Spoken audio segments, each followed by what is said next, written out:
Well, thank you very much, Chairman Edwards, for recognizing me. I must say I was pleased to walk in just as my colleague, Mr. Israel, was beginning to ask questions about homeless veterans and what we may or may not be doing in connection with all of that. If this subcommittee could commit itself to the direction that our Secretary would take us relative to homeless veterans, I believe we can strike a major chord towards turning around a horrendous problem.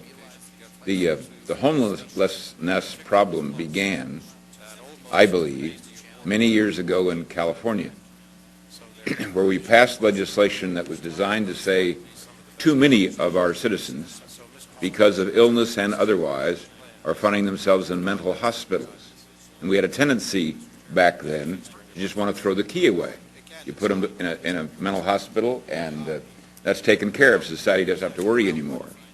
We then passed legislation to make it harder to put people in institutions.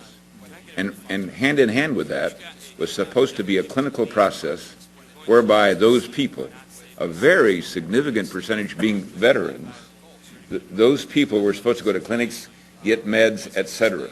There was never the follow-up that would allow us to make sure the meds were taken and the like. We have a potential model here to deal with veterans who make up such a high percentage of this population. Patrick Kennedy and I have begun to talk about this issue as well, and I would hope the subcommittee would try to come together and help the Secretary focus on getting a handle on this. It's a great opportunity for us, and we can make a real difference. So other than that commentary, Mr. Secretary, I'm proud to have you be my friend, and I'm very anxious to work with you. Thank you. Thank you, Mr. Chairman. Just thank Congressman Lewis for the observation. I just want to offer, here's what I wrestle with every day, and that is, I have two images of young people who serve, men and women who serve or have served in uniform. The one we're all familiar with, and that's every year 60%, I think around 60% of our high school graduates go on to college, junior college, university, some higher form of education. Of the remaining 40%, a good many of them go into vocational training, some directly into the workforce. Very small percent join the less than 1% of men and women wearing this country's uniforms. And of that 1%, I'm intimately familiar. I spent 38 years with them, and many of us are. They go through all the preparations that, whether you call it basic training or boot camp, they get prepared for joining high-performing organizations that are well-led, that are missioned, and from the moment they join, they are trusted members of that organization. There's no apprentice period for them. If the unit deploys, they go, whether it's 2 months or 2 weeks. And they go off and are given the toughest, most difficult, most demanding, sometimes impossible missions, and they do that without fail, better than we can expect.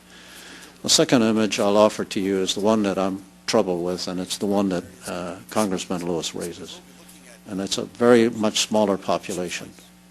But veterans are disproportionately amongst our homeless, amongst our depressed, amongst our substance abusers, amongst our jobless.